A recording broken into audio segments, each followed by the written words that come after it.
Hi, this is Bob Weiss. I am the host of Shakin' Your World. Cheers.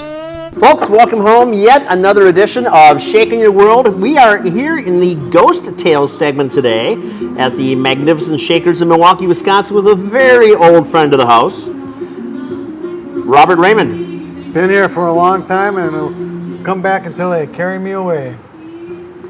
I'm right with you, pal. So I wanted to bring you in today to talk about some of your paranormal experiences here, because there was a period of time, you're of course a well-known contractor in town, that you devoted a chunk of time to working on Shakers.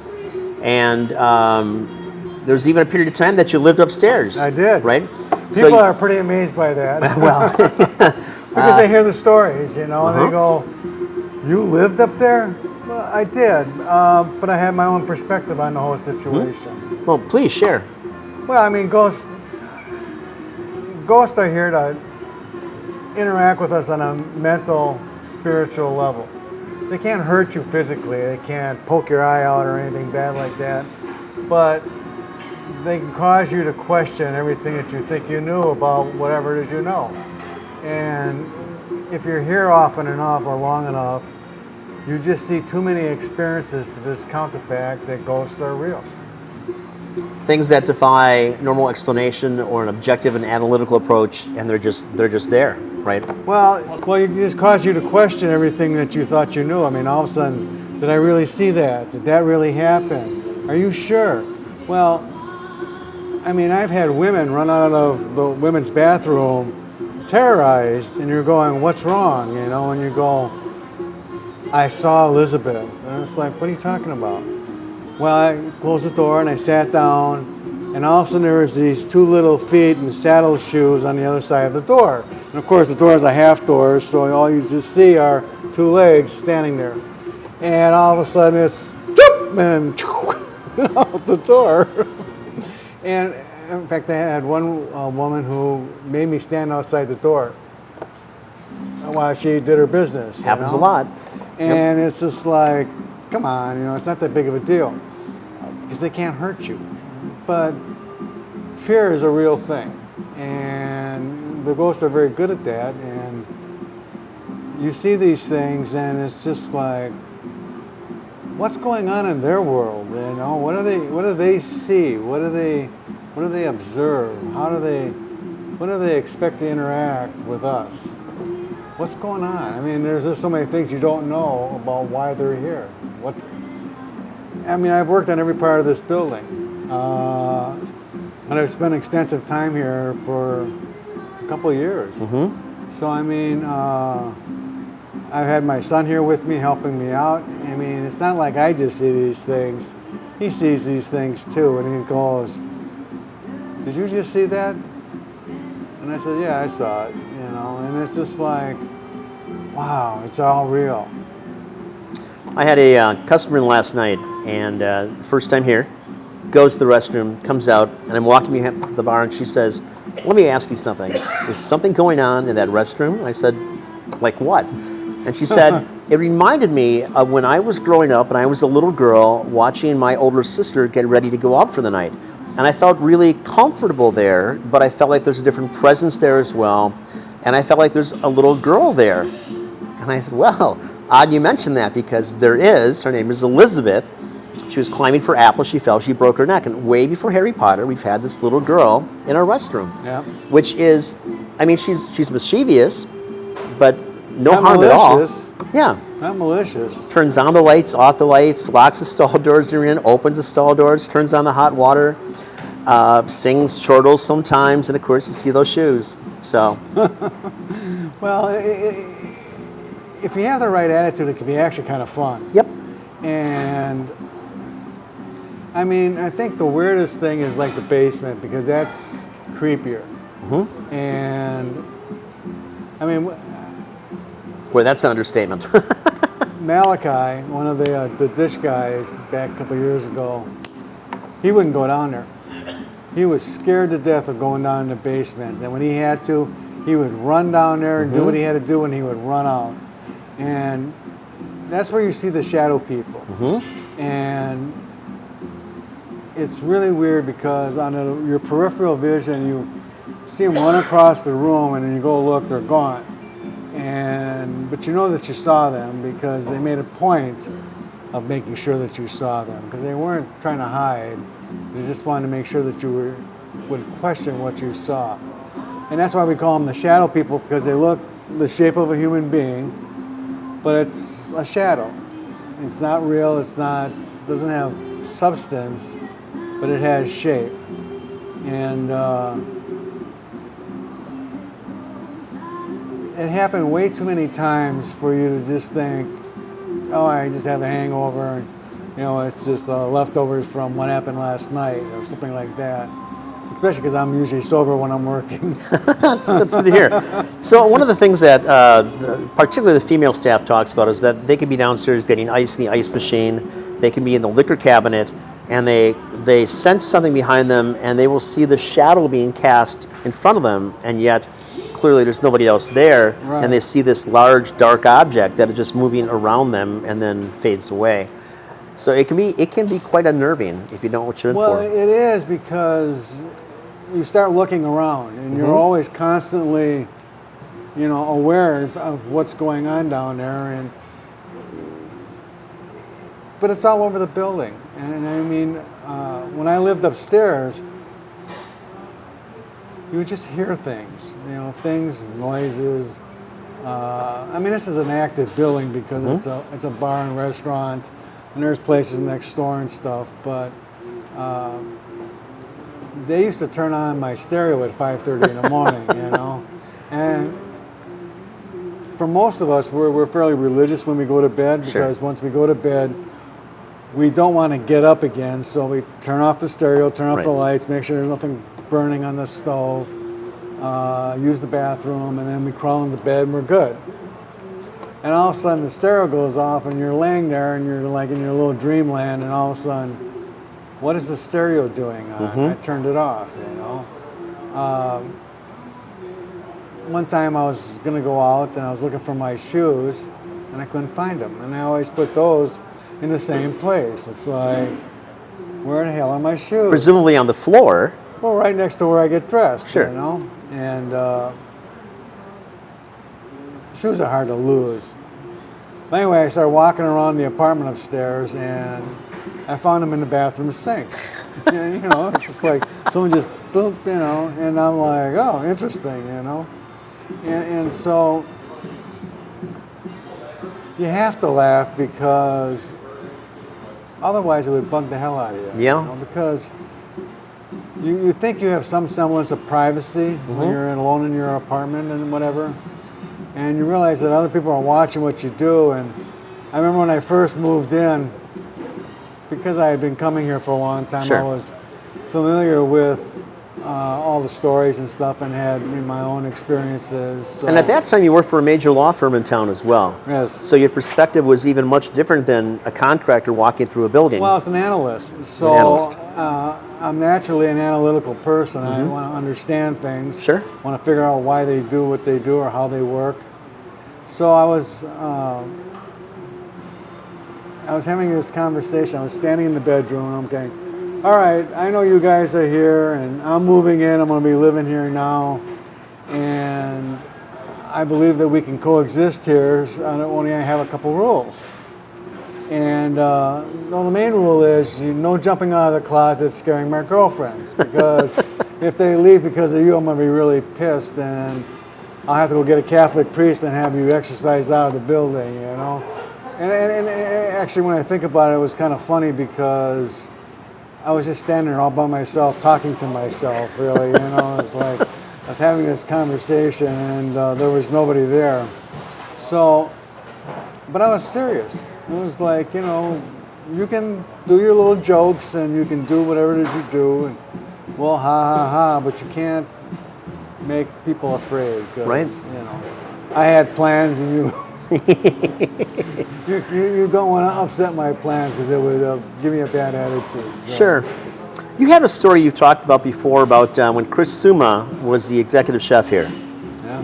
And it's towards the end of the night, and Suma's, making sure the dishwasher had done his job or whatever he had done. Well, I had come in just to have a drink, Sure. at the end of the night, and he looked really bad, and he was visibly scared. And but anyway, we were just talking. He didn't say nothing, and all of a sudden I says, "Well, bring me up. I'm going to go." He says, "No, you can't." I says, "No, I want to go. And I'm done having drinks. I want to go home." He says, "No, you can't." And I says, "Well, obviously something's up. You might as well just tell me what it is." And he didn't want to feel silly, but it was like, you know, I was back in the back behind the back bar, and the door back there, you like to have it closed. To the dish room, right? Yeah. And so he went to close the door, pull the door shut, and as he reached for, and he had discounted the ghost thing entirely. Right. He's like, "I don't buy that stuff." So he reaches for the doorknob to pull the door shut, and it starts doing rotations. And he like, "Whoa, okay." And he walked away, and that's when I came in, you know. So he told me what happened. He says, "Just stay, I'm almost closed. If you'll just walk me out the door." This is a fully grown man who at one point was the producer for like TV6, 35 by the years way. old, right? Yeah. You know, I mean, this Yeah. is, and a guy who didn't believe any of it. And I said, "Yeah, I'll stay." And so I waited for him to close up, and then he walked out, and we walked out together, you know. And that was funny, I forgot about that one. But yeah, the rotating doorknob. I had my own experience of that between the second and third floor a few years after that incident, so it resonates with me. That's why I remember that. Well, So, go ahead. no, I was going to say, you were talking to, I think Nina was the bartender here back at one point when you were here, and she had all sorts of stories. Well, I think some people are, I think the ghosts have more fun with some people. There you go. Because they get more of a reaction Sure. out of it. Me, not so much. I mean, they always made sure that I knew they were around. Right. But Nina was just so. And what was her name? Old bartender, blonde hair. She had stories to tell, and I don't remember them right now, but Amy? Amy, yeah. Amy has some good stories to tell, and you know, there's just too many people who have had experiences that are very real, and there's just certain places that have that kind of an environment. It's like there's a secret door here where they can come in and interact with human beings, and this is one of those places. Sure. And it's kind of cool in a way because people come here all the time hoping to have the experiences we take for granted. And that's kind of funny because I've probably forgotten more stories than I Sure. can remember, you know. Well, we had a bunch of contractors when I first put this joint together that were the plumbers and the HVAC people, the electricians, the things that I didn't do as a carpenter at that point. So, you know, to a man and or group, because they've got a team working on stuff with them for some of the bigger jobs, and they're running out the door, and some left their tools behind and just never going back there. Not only that, but I've had my tools go missing or moved or I just put that down 3 minutes ago, where is it? Patrick and I experienced that. We've been shooting videos here now for about a year, and it could be a memory card that's on the table while we walk away for a moment to come right back to it, and it's gone. It could be my hard drive. It could be our larger recorders, all sorts of things that are put in one place, and suddenly they're not there. And then a few days later, they're back, and no one has touched this with a locked cabinet or something else. It's unnerving sometimes, but we kind of become accustomed to that. Right. And I think that those people that come here looking for that ghost experience, and I whenever I talk to people, I say it's not Disneyland. We can't say it's 7 o'clock. The show's going to take place. So well, it's not contrived, right? right? Like the haunted houses right. during Halloween, where they throw stuff around and drag Sure. chains over the floor, and all. None of this stuff is anything that we do. Well, that's why we make it a point to say on tours that, again, this is not a Disney experience. They've got their own schedule when they want to do something with you. And often it's out of the corner of your eye if you take pictures. So we tell people take as many pictures as you want. We're not hiding anything, right? And then people call and say, hey, I looked at my pictures 2 days later and I've got this. Well, yes, you do. We know that story. When did you first figure out when you first started putting it together? The first day. So my Was this vacant when you looked at it Yeah, first? yeah. So my partner in different business is Kevin McHale. We had a firm called Design Tech Manufacturing. We did high-end wood things, teak, bubinga, whatever, right? Yeah. And so I divested my interest in that company, and Kevin spent a few months putting this together with me. So we're working 18-hour days, the entire process. Only he and I have keys. So we're working together, and we've got sawdust everywhere. We got our big saws out here, lathes, whatever else we're working on. And we go grab a fast hamburger or something down the block, come back 20 minutes later, going to eat here, right?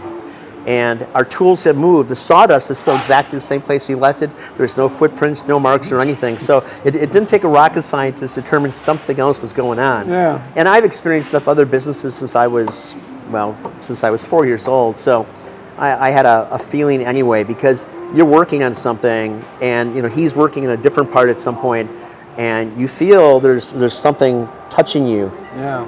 And you think, I can hear Saul over there. What the hell? There's no one here. So.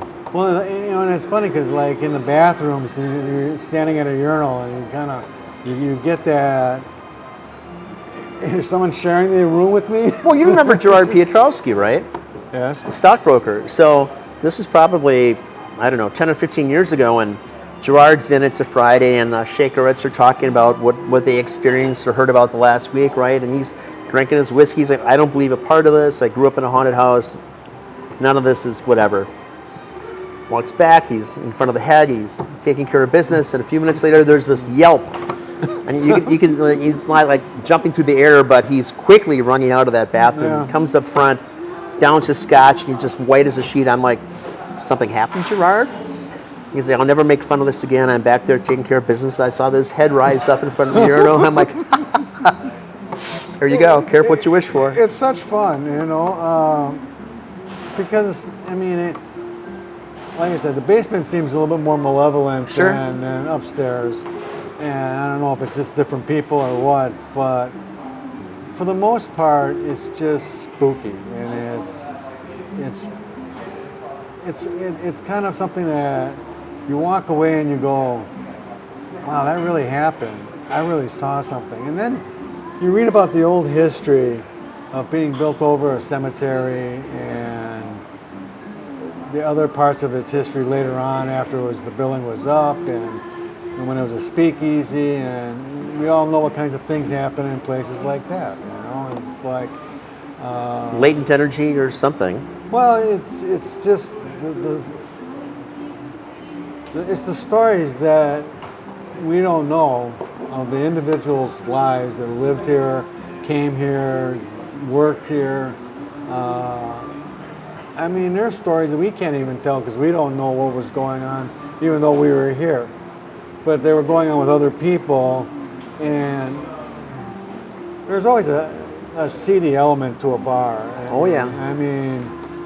It's where that business gets done. Especially with the brothels upstairs. There's plenty of that. Not that, and then you have illegal liquor and secret doorways and passageways and ways to get in and out. We leave the music on every night, and I'll tell you why. Because for the longest time, we'd walk in the next day, and there's music playing. It's a 1920s, 30 kind of a vibe, right?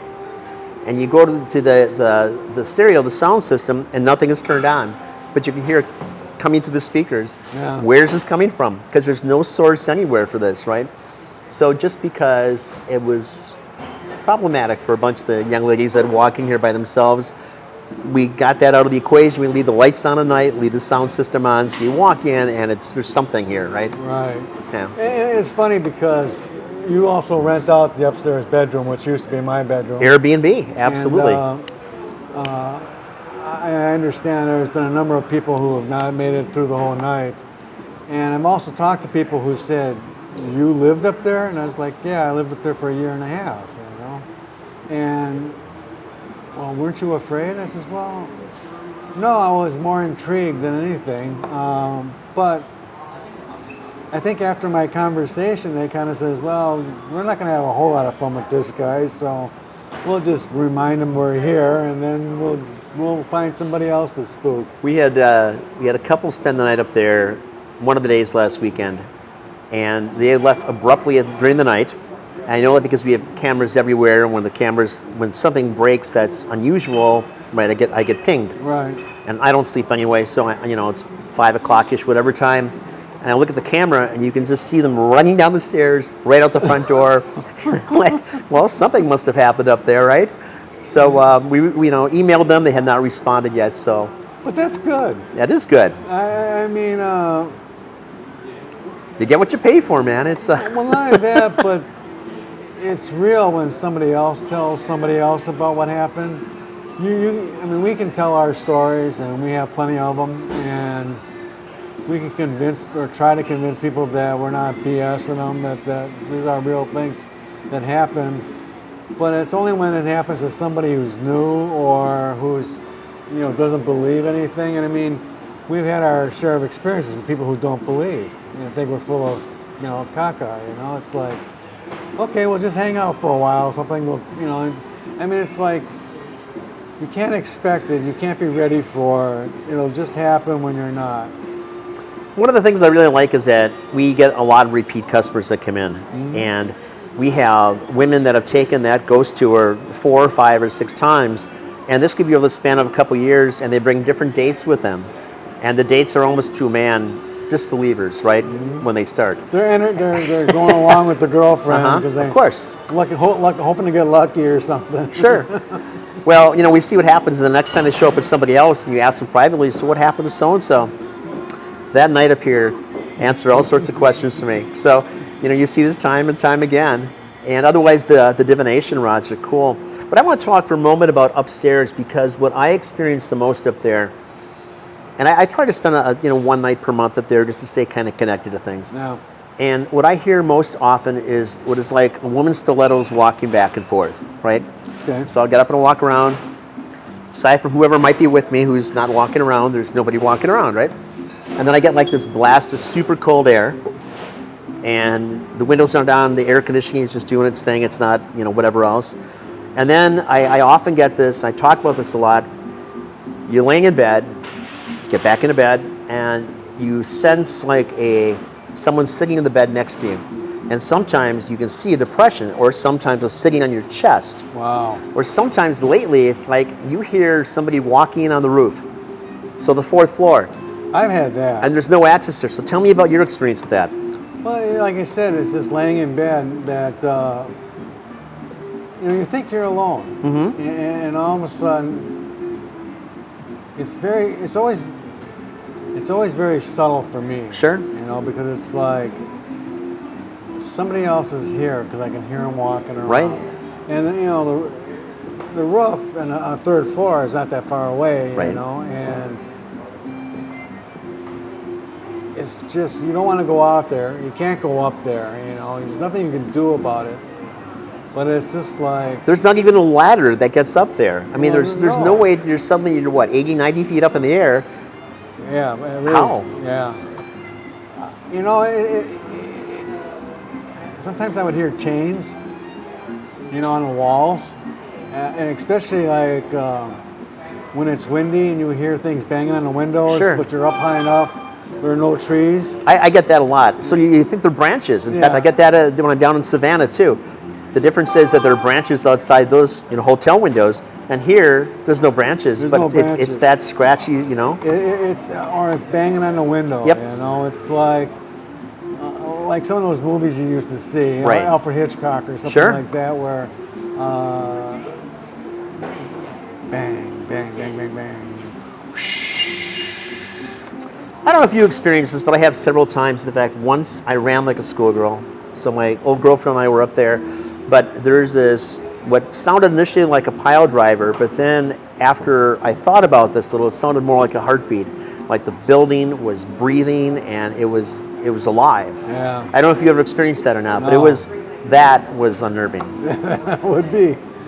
No, it's an experience I hope everyone gets to have, because it's fun. And like I said, it makes you wonder about who these people were.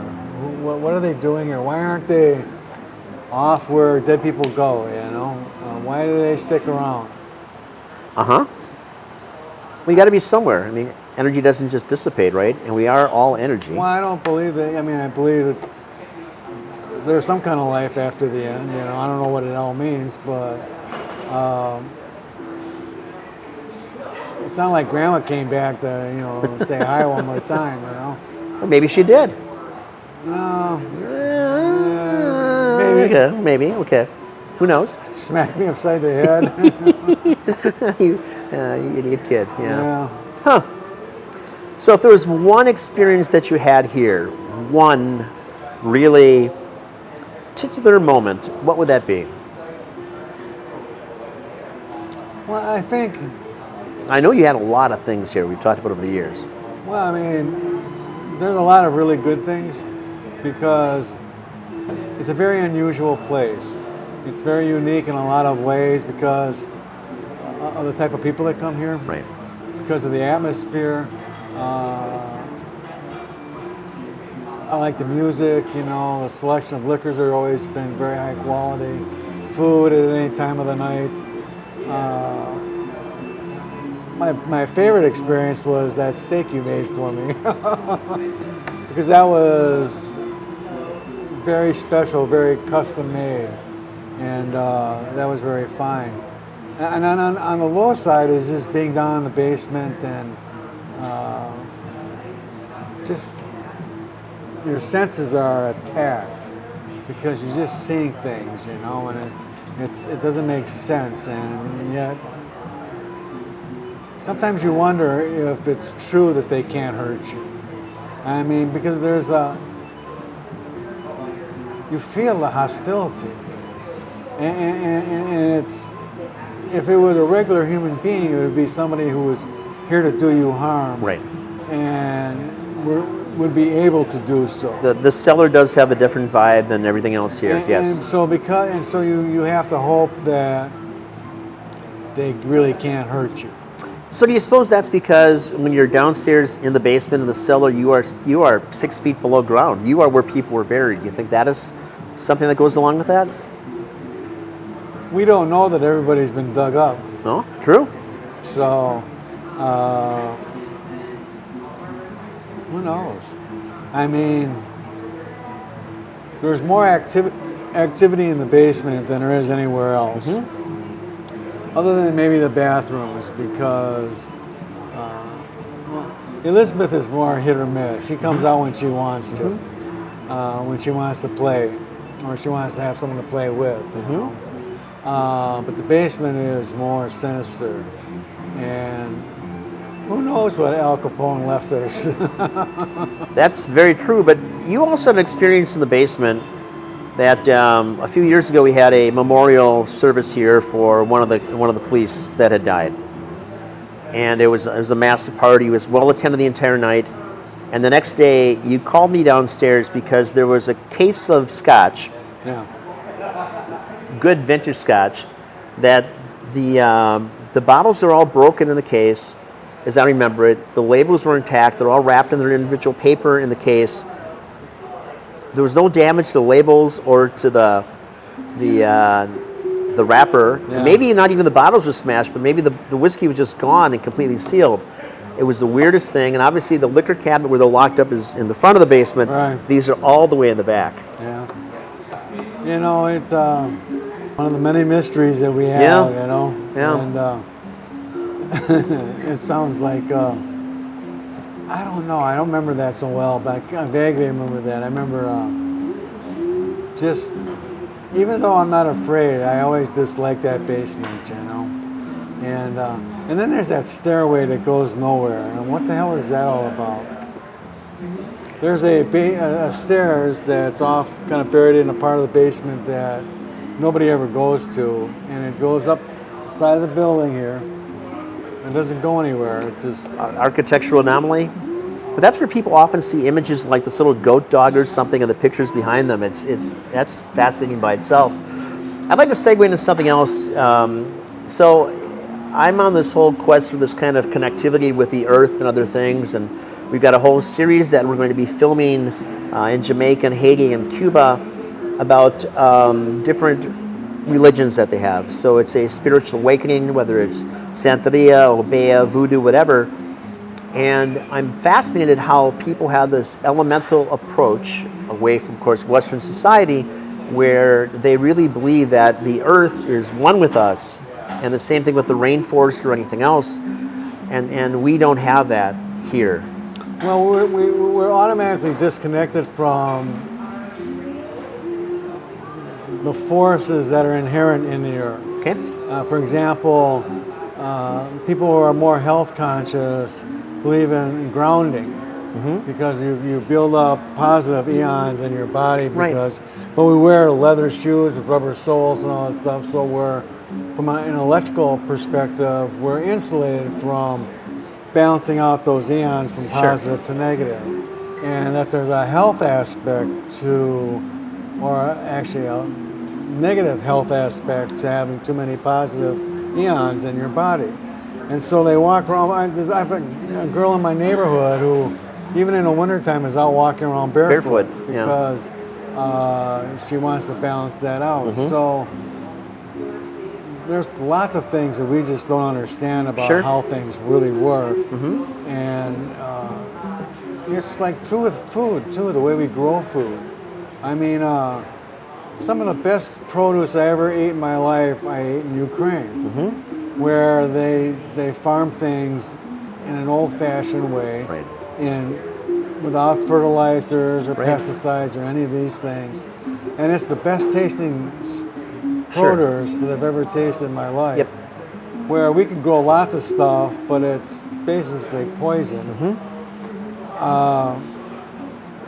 We just do things a certain way here without really understanding what we're doing sometimes and how it fits into the natural world. You know, the Bible says that Adam and Eve and a lot of the early people on the planet lived for hundreds of years. But they obviously lived in a pure environment that we no longer have. And we don't really have any idea what we're doing. I'd agree with that. So I think that certainly modern medicine, I mean, for all the marvelous things that modern medicine has and can do, there's an awful lot that we just don't have a knowledge or comprehension of that you will find with native shaman or you know, people that are connected.